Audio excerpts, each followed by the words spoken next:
Welcome to Introductory Macroeconomics. Today we learn about supply and demand. Open your textbook. I actually really like macroeconomics. So, high school, something most of us have in common. Yes, most of us have been to high school or are in high school, but while you may understand that it is a transformative time, it's impossible to know how this transformation looks for everyone. That's what's so great about being a young adult. You get to change in unique ways. Your perception of the world becomes fine-tuned to fit your beliefs and experiences. Take some more controversial topics, for example. Gun rights, drug decriminalization, religion, pro-choice versus pro-life, you name it, and I've had a conversation about it with my peers. And the cool thing about these conversations is that often they've actually changed how we think about the world. Either I change my mind, they do, or we both do. And even if neither of us changes our mind, we tend to approach these conversations with an open mind, and this lets us become more worldly.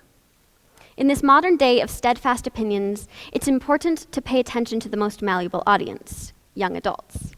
This generation, my generation, is our future. And even when you went to high school matters.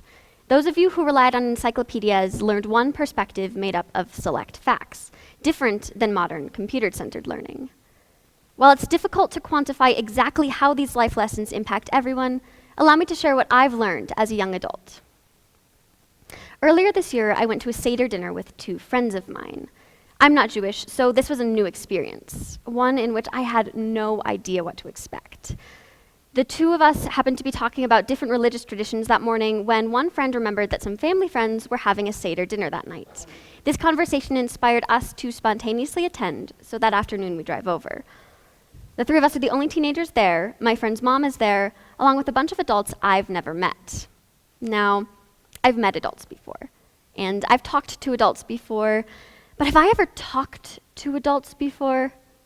I mean, I'm sitting at this table, and I'm 17, but I feel like a 7-year-old impersonating a 27-year-old. I really don't belong, but maybe if I don't tell them I don't belong, they'll treat me like I do. We make small talk by discussing books and articles, TV shows, sports games. Now, in my experience, the easiest way to make small talk is to talk about how hard that math test was, or speculate about your teacher's social lives. Instead, we talk through dinner about being Jewish and how everyone ended up here. Someone was Christian, but their partner was Jewish, so here they were.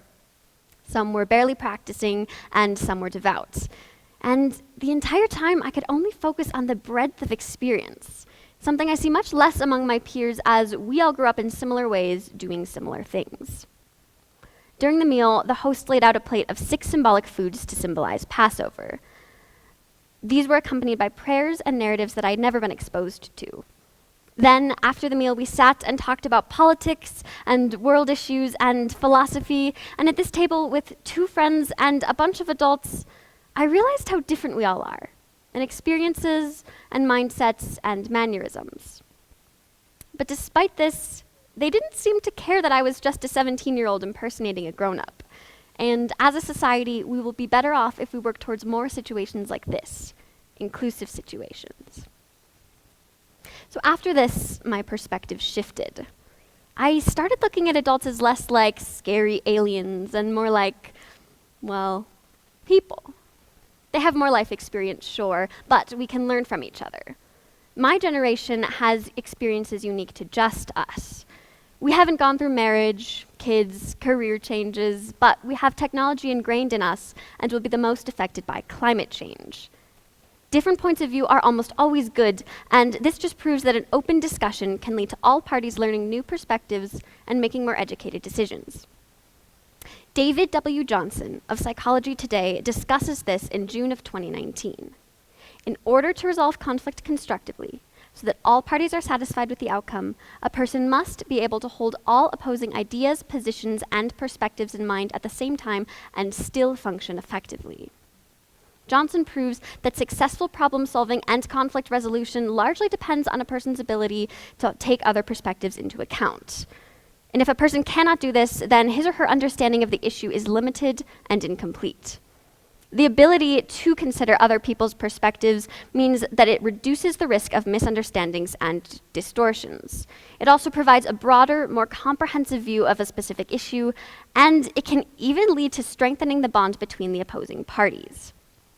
This is relevant to many facets of life, but especially when dealing with generational differences, it's important to remain mature and open to conversation. I ask you today to leave my speech just a little more open to sitting down and really making an effort to understand how everyone thinks, regardless of age. So, what does this look like moving forward? There are a couple of ways to ensure this philosophy makes a tangible impact. We all have those moments where we see something and we think to ourselves, wow, I feel so inspired right now, I'm on top of the world. And then we wake up the next day and literally nothing is different. From now on, be attentive in how you listen to people. Ask questions and listen to the answers. Don't just pay attention so you can actually daydream. This is important to consider with many conversations, but especially when dealing with generational differences that might tend to be dismissed, it's very important to keep this in mind.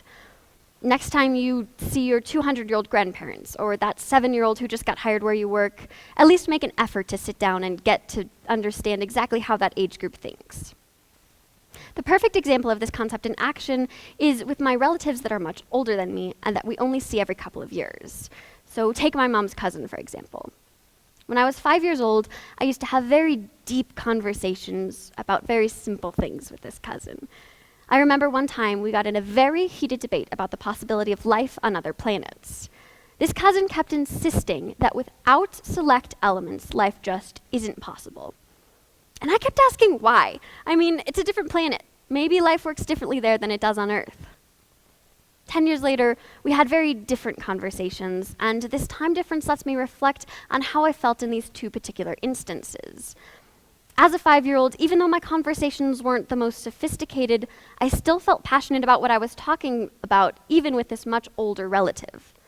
Now, I try to imagine how I felt in these two instances when I talk to people of different age groups in order to remain open-minded. Then, make sure that when you're talking to people in a different age group that you aren't polarizing.